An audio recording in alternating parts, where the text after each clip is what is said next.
Who are the people of Amalek in the Bible? Hi, everyone. Welcome to Ask and Response with R.A. Sweeney, where I respond to your questions about all things related to the Bible. Today, I wanted to talk about kind of a weird people group that we run into a few times in the Bible. It tends to get focused on in kind of just one place, but they actually appear in a few places. They're the people of Amalek, and we first really run into them, at least the first real noteworthy, is when the Israelites are crossing the wilderness and they're on their way to Mount Sinai and they get attacked by the Amalekites. If you've really paid attention to the earlier chapters of the Torah, you know that Amalek has come up because he's descended from Esau, and so you might have seen the name pop up, but this is really the first time that the people of Amalek come up. And so, like I said, the Israelites are walking through the wilderness. They're trying to get to Mount Sinai, and they're pretty helpless. God's providing for all their needs and everything, so they're really not helpless, but they feel like they are. And they would have looked like this helpless, just ragtag group of people without homes or defenses or anything like that. And Amalek just sees them and attacks. Which makes them hated forever after that. And so Joshua fights them off, and you've got the famous battle where Moses is up on the mountain. He's got his arms raised up, and as long as his arms are up, the Israelites are winning. If he lowers his hands, then the Amalekites start winning. So a pretty famous story that a lot of people who have studied Exodus are familiar with that. And then they come up, the next real place that we really see them is in King Saul's story. So there's two times where Saul's going to go out to battle and he disobeys what Samuel, the prophet, has told him, and gets in trouble for both of those. And it's in pretty short sequence in 1 Samuel.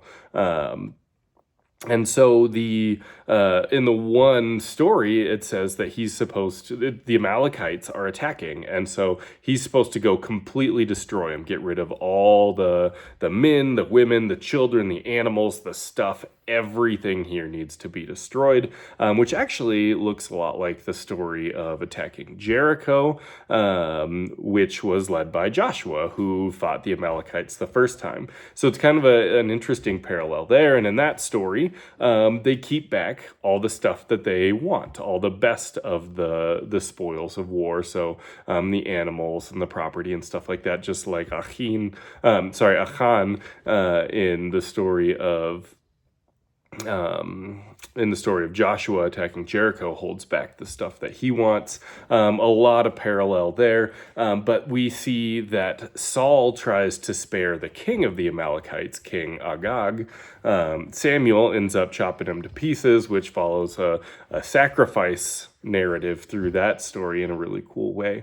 But then we see years and years and years and years later in the book of Esther, you have Haman, who is descended, it calls him an Agagite, meaning he's descended from King Agag that Saul had tried to spare, because Saul didn't completely wipe out the Amalekites. They're then trying to completely wipe out the Israelites in that story. So it's kind of like another, playing out of this mortal hatred between the peoples. And there's a few other things that we might connect in there, but that's kind of the big plot line of who Amalek is in the Bible. But they really, they are the most hated people group of the Israelites throughout the entire story of the Bible. And they're kind of just like this weird and mysterious group. So I wanted to kind of address, what's the deal with them? So they're descended from Esau, and depending on exactly what story you're following, there might be some adultery in the lineage. There might be some incest. There might be some both. But it's not just like this clean, pretty, people were doing what they were supposed to, being righteous and having kids sort of deal. There was a lot of not good stuff. the name that the word Amalek, nobody is really quite sure exactly what to do with it because we've got multiple languages that we are dealing with, so we don't know exactly which one we should be trying to translate it from. It can be translated to multiple different roots, and so there's a lot of ideas about what does the word Amalek mean. One of the main Jewish ideas, and I don't know if they really thought this is what the Amalekites thought when they named themselves the Amalekites, or just something they applied to them. But in like Leviticus, where it's talking about animal sacrifices and removing the head of some of the animal sacrifices, the word Amalek looks a lot like that word for removing the head. So like separating the head from the body.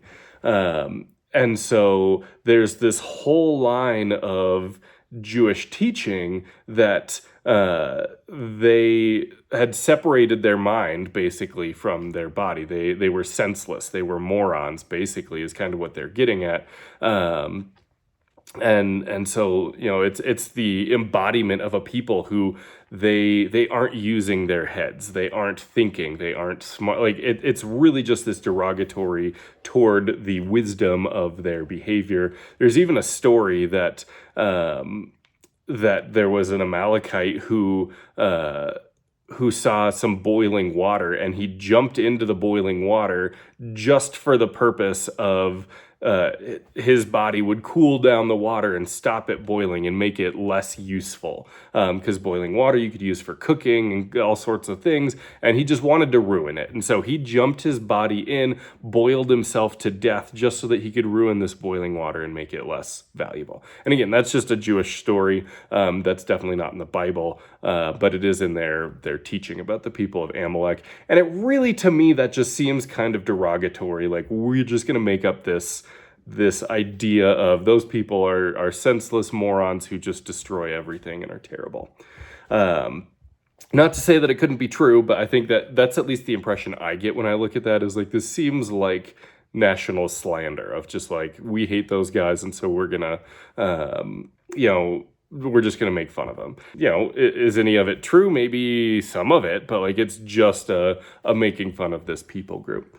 There's a whole nother line that you can follow with it, rather than going down the idea that they have separated their heads from their actions.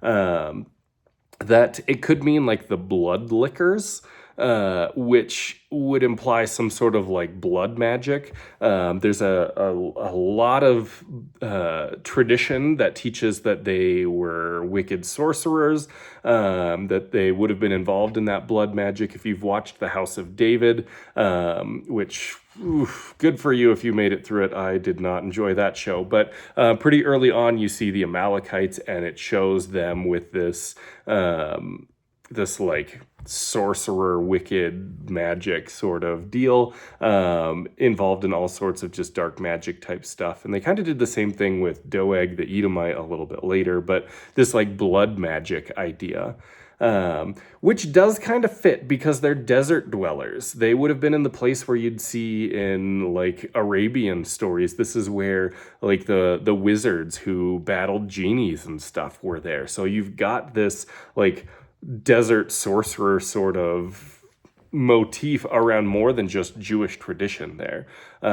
So that's very possible that there is a magic element to it. In this story, it doesn't really talk about magic. In the story of Saul battling the Amalekites, it doesn't really talk about magic.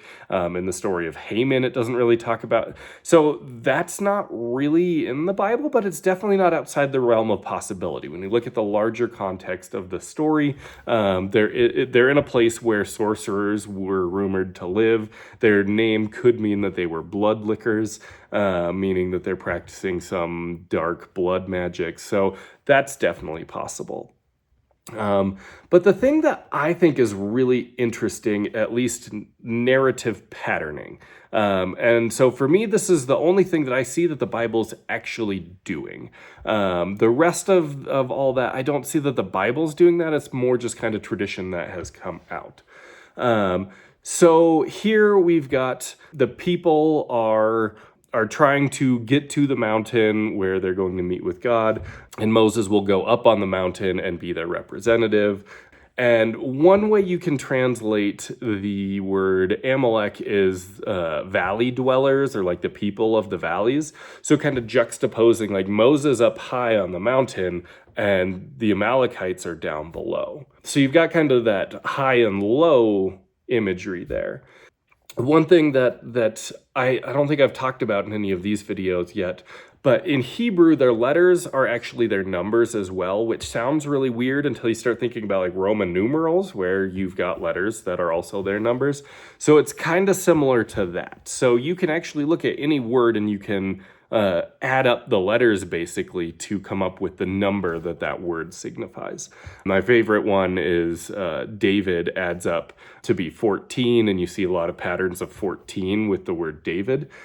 So that's really cool in the way that gets used. But here, if you add up the word Amalek, all the letters of the word Amalek, it adds up to 240, which people have noted is also the value if you add up the word doubt. The Hebrew word for doubt is also 240, which I'm not counting all these things. Like, I don't have the numerical value of all these words memorized, but I've seen this that other scholars have, and that's a very, very connected numerical linkage there in Jewish history that a lot of people have connected this. And so you've got the people who are described as being down in the low places, their name adds up to the same number as doubt. You've got Moses up high. When Moses has his arms out over the people, they're prospering. But when Moses isn't reaching out his hands over the people, they're not prospering. And then in the end, Moses calls, he builds an altar on top of that mountain, and he calls it God is my banner, like a battle standard. And so the idea is like he's up there as a battle standard over the people. And when he is the battle standard, like they're all rallied around Moses on the mountain, they prosper. But when he's not the standard up on the mountain, when they're not rallied around Moses on the mountain, the people whose name is the numeric equivalent of doubt, they start. So doubt wins when Moses isn't, the standard on the mountain. But when Moses is the standard on the mountain, the faithful people are prospering. And so that really sets us up to look ahead to the Mount Sinai experience, where God seems to be inviting his people up the mountain. Different people disagree on whether or not they were supposed to or not. I know some people will view that as like, it's good that they didn't. They weren't supposed to. God opened the door to see if they would make the right choice, and they did make the right choice by saying, we shouldn't be up there. You go up there for us, Moses. And I tend to fall with the scholars who say that they had a real opportunity for the whole people of Israel to go up the mountain, and instead they said, no, we don't want that. You go up, Moses, for us. You be our representative up there. But we see that same deal where the people are down below in doubt. Moses is up on top. Moses is trying to corral the people and keep them under control so that their doubts don't take over. But when Moses isn't, if the people aren't rallied around Moses, when he's not leading the people, when he leaves them to go up the mountain, they build the golden calf and they rebel, and like things don't go well when they're not rallied around Moses. And so it kind of makes a parallel in those two stories of Moses being the leader, and up on the mountain is in control, things go well. Then the valley dwellers of doubt do well when Moses isn't leading the people, and we see the same thing there at Mount Sinai. And so is that the only thing? Maybe not. Like the blood magic, these people have separated their heads from their actions. I think those could definitely tie in. But to me, what I see for sure that the Bible is doing is trying to make a kind of parallel between this story and that story of Moses on the mountain, the people refusing to go up, them doubting and turning away from God and being destroyed for it.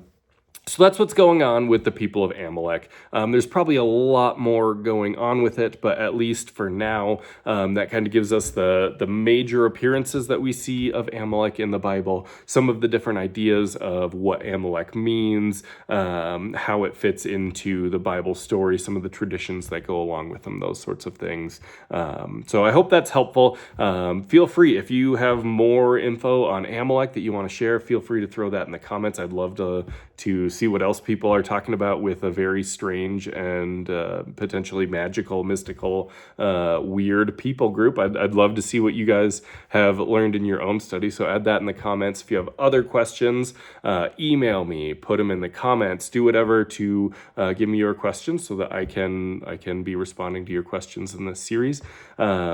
Be liking, subscribing, sharing, all those things so that we can help spread the word about what's going on in the Bible and help people maybe understand it a little bit better. But for now, thanks everyone for being here. I really appreciate you joining me in this series, and we'll see you next time. Thanks, everyone.